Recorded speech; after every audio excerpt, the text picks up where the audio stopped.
Disclaimer, I do not own anything I show you, or am I an expert on the things that I'm talking about. Hello, Marco again, and in this week's video I'm going to talk about how companies treat their fans and their fanworks. I'm going to talk about three things. 1. Why companies react the way they do towards fanworks. 2. Why it's impossible for companies to stop fan artists. 3. How companies try to work with fan artists. And at the end of this video you will understand what these 3 points mean. 1. Why companies react the way they do towards fanworks. Companies try to make money, that's obvious. And people making stuff with their franchises that they don't own and the companies don't get a penny from sounds bad to them, and it should be, it's logical. That's why fan artists get cease and desist letters from companies like Hasbro, Nintendo, DC Comics, Disney and many other companies.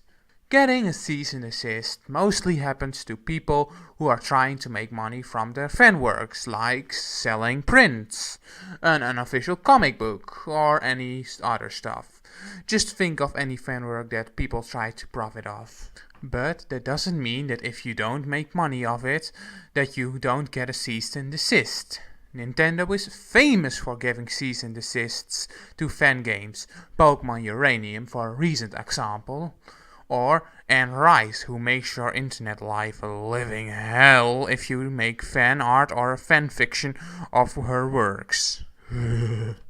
Just look it up and you'll find the horror stories of what that woman can do to you. But companies don't always give cease and desist to fan artists because some of them see these fanworks as an homage to their work or free publicity that they can use to keep interest in their franchise when their franchise has an hiatus, for example a cartoon show in between seasons, or the waiting time between books in a popular series, or when they are going to reboot something old like a cartoon like Powerpuff Girls or Teen Titans, although both of these series have already been proven to be crap, or are going to reboot a video game like Ratchet & Clank, Doom or Wolfenstein. It's just something to remember that fan art is legally iffy and not all companies like it. And if the original creator doesn't want it, don't do it. 2. Why it's impossible for companies to stop fan artists. I talked about why companies don't like fan art and send cease and desist letters, and also why they don't do it for reasons like free publicity, homage, and keeping interest in their franchises.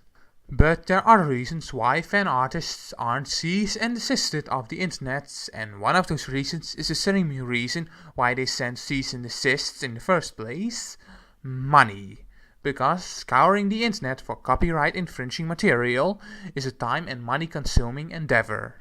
The other reason why companies don't hold internet witch hunts for fan artists is because fan artists, as the name implies, are fans of the franchise, and punishing your fans for doing fan-like things isn't good for the franchise and the products they are selling that are connected to the franchise and make profits for the companies. And these were some of the reasons why fan artists don't get cease and desist off the internet. 3. How companies try to work with fan artists. Companies don't always attack fan artists. Sometimes they work together, like Cartoon Network with their Cartoon Network Collective, where they sell fan art.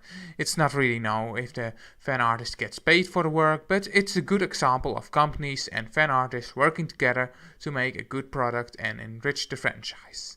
And some companies hold contests for their newest products with amazing prizes, like Homefront The Revolution or Disney for their movie The Good Dinosaur, who held an art contest on DeviantArt with some nice prizes like the game or tickets to the movie. My final thought: it's better for companies to let fan artists do their thing, because a good franchise has an active fan base. An active fan base means that the companies have a good franchise, and a good franchise is profitable.